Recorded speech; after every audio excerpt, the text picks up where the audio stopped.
So I'm Prathama and this is Subin, and we're going to talk a little bit about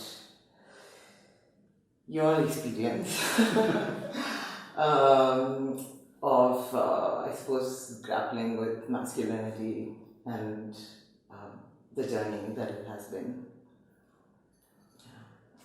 Yeah, thank you so much for sort of inviting me to talk about myself and my own experiences on grappling with masculinity. Hopefully that will sort of make others sort of introspect about their own journeys and will find it relatable as well. Thank you.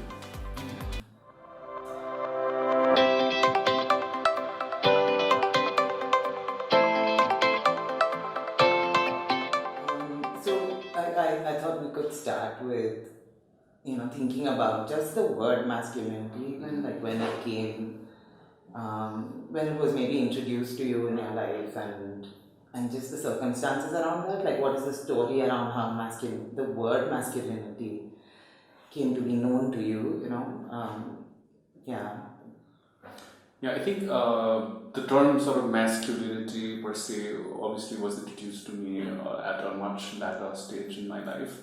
I think the common term was being manly or keta jasto huनुपर्ने केटाहरु जस्तो केटाहरु and I think obviously when I was growing up my family dynamic, the dynamic between my father and my mother, my brother, I grew up in a joint family, so there were other cousins as well. I had two older sisters, or cousin sisters, and so we had different kinds of dynamic, and we were obviously treated differently. And we, as men, as boys growing up, we were privileged in so many different ways.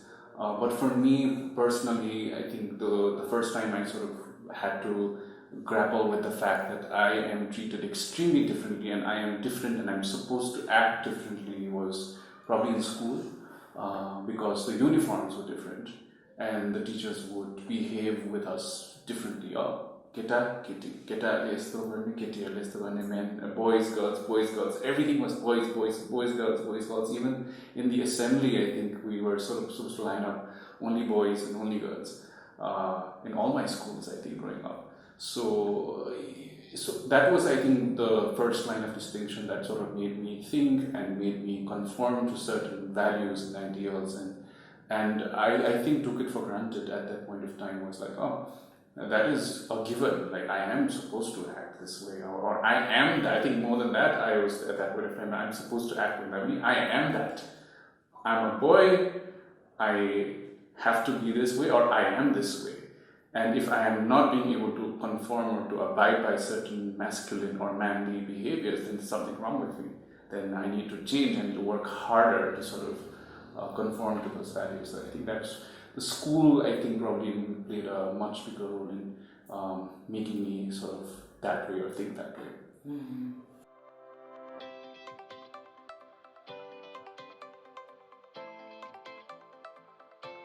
These differences that you noticed, right, like you were saying, at home, but also in the school. Do you remember anything in particular that was, that might now, even if not then, that might now strike you as one of these differences that, in the ways in which adults behave towards you, or what they expected or demanded out of you? You remember anything in particular? I think right now I can definitely see the correlation of how I was treated and how I sort of responded or reacted to that particular treatment and how that has shaped my identity right now. I think I feel fortunate that I grew up in a family where my mom's a staunch feminist and she was very outspoken, opinionated, and growing up that I was extremely embarrassed about it and felt really ashamed because like she would always sort of supposedly speak out of line and be very opinionated about it, and me and my brother were like, Mom, you just keep quiet for some, because people are not going to listen to you, they're just going to antagonize you, and that's going to put us in trouble as well because they can't sort of take it on you, they'll take it on us.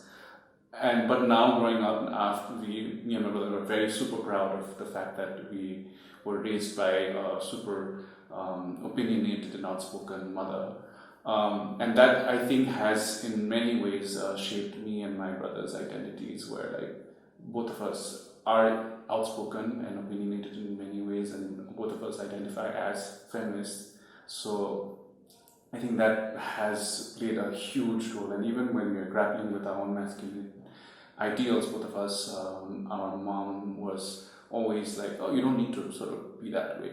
Or you don't need to worry about your grades. You don't need to worry about all these things. You don't need to worry about fulfilling a certain, or you don't need to worry about earning a lot of money or being successful or whatever. You can do whatever you want. And that sort of that has, I think, made us the persons we are. So obviously there's so many other factors, but if I have to pinpoint one particular aspect of me growing up that has created a huge impact in my current identity, that probably has to be the way we were raised by our mom. And also our father was very submissive in many ways, and I can probably share this interesting anecdote where when they were recently married, and my mom was like, first day of marriage, like, I'm not gonna wash your dishes, you have to do it on your own. And my father was, okay, that's fine. But when it came to like, we didn't have washing machines back then, so like, luga dhoyo, and then my father would wash all of his clothes by himself, but he's like, sukauna चाहिँ तिमीले सुकाइदैन बाहिर, because people would see. So I'm happy I'm doing all the work, I'm happy to do all the kitchen work, whatever, but the ones where you would be seen as where you would sort of feel emasculated in many ways, you would like request my mom to sort of do that. And now things have changed, like she probably he probably does all the work by himself, and he spends more time in the more time doing the household chores, much more than my mom. So I think that dynamic was very helpful in sort of shaping my identity, not just me, also my brother, I think.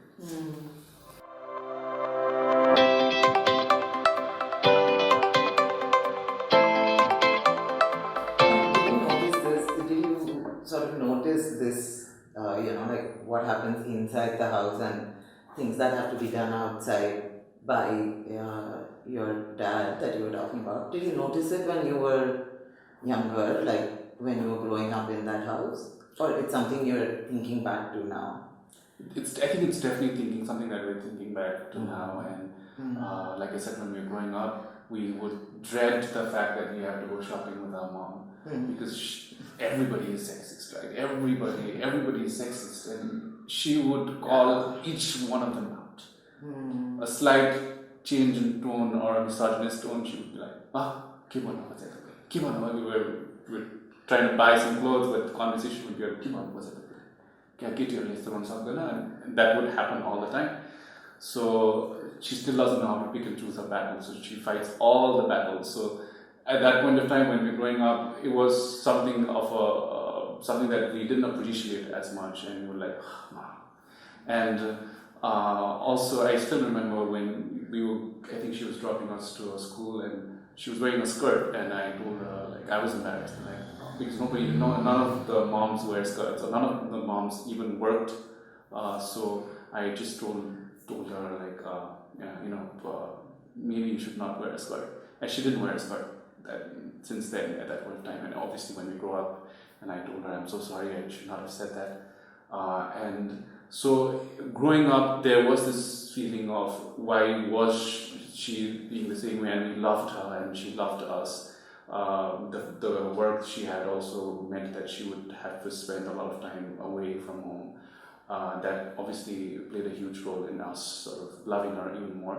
But I guess we didn't appreciate it as much back then. Also, unfairly didn't sort of appreciate our father's role as well. We're like, why aren't you sort of masculine enough, or such a strong role model for us, where everybody else's fathers? I think a really good example would be, my mom still does not write Mrs., she writes Miss, and she does not write Mulmi, doesn't write, she just writes Shrestha. And everybody would make fun of us.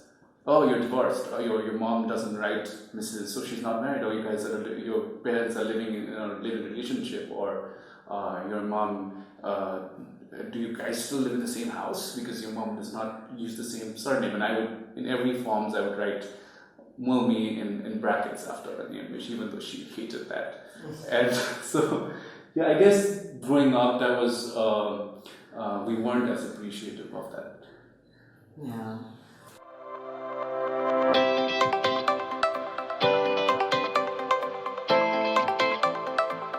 And was it hard for you, like you were saying, this having this sort of environment at home, and then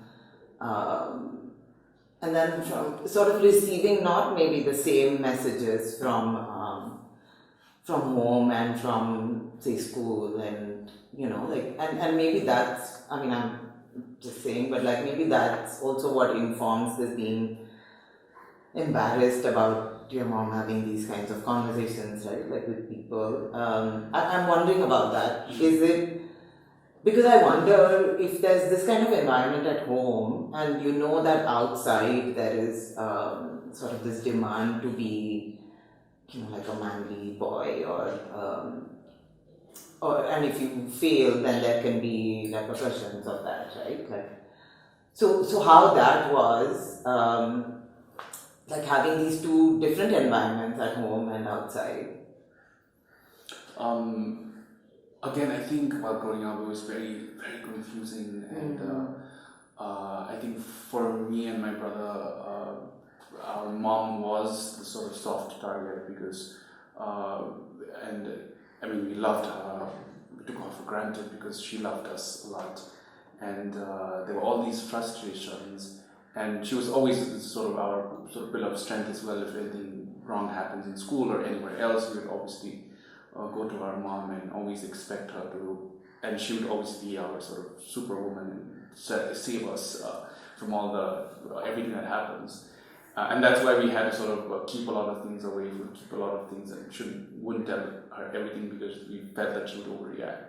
And go to school if we were punished, and she would like go to school and like bash all the teachers and threaten them for legal action or whatever. So I think it was very confusing at that point of time. My mom or anyone else, there wasn't a sort of there wasn't any guidance in terms of how we should be grappling with the different worlds that are there, and so it was confusing. It was at times.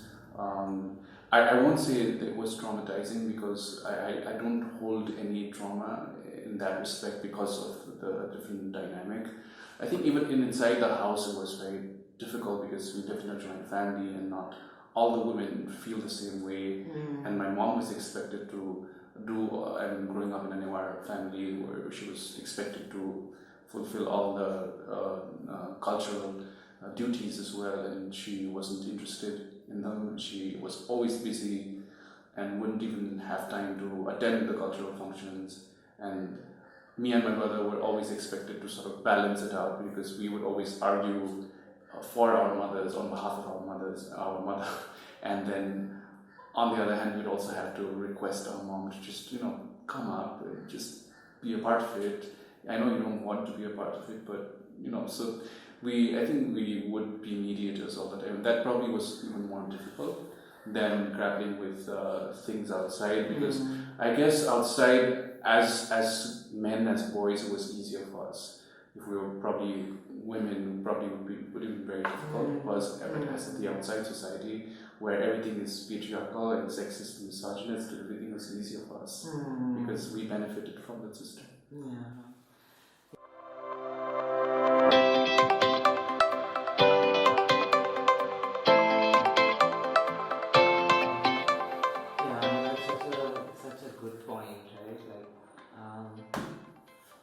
Because I think a lot of conversations I have with young women or girls who very early on say identify as feminists it's a struggle both at home and outside, right? Like especially, I think for me with this whole experience of working the school and also young people now, I think, having access to so much more than maybe their parents ever did, and really uh, sort of not identifying, but like thinking, I mean, resonating with feminist values very young, and then really struggling with how it's not reflected in the world around us. So I think that makes sense to, yeah.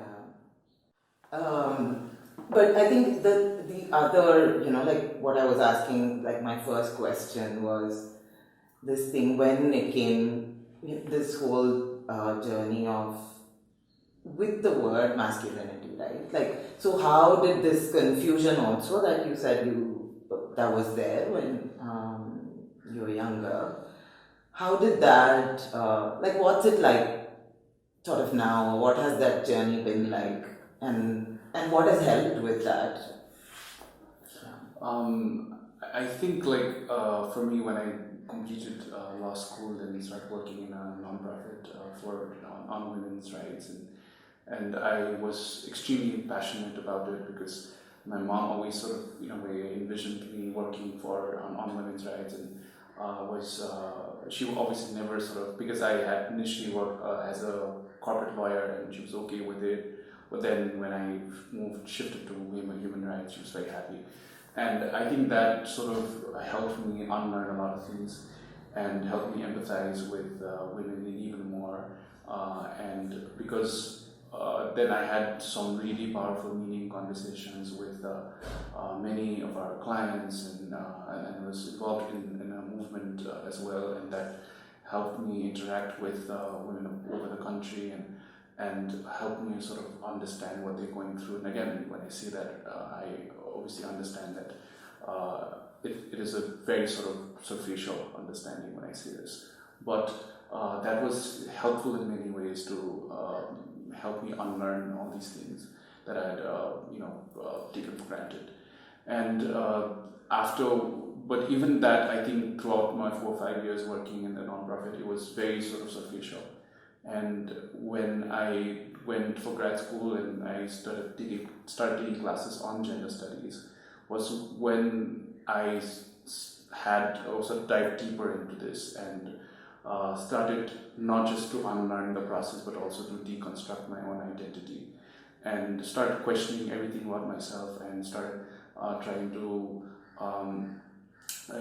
question certain aspects of my identity and how it has contributed or benefited to the oppressive system that is there. And I think learning about intersectional feminism and not just learning the theories but also applying it in my own life, and that was a very difficult process, and that obviously has contributed a lot in me being able to understand or have a strong position on what masculinity means for me right now.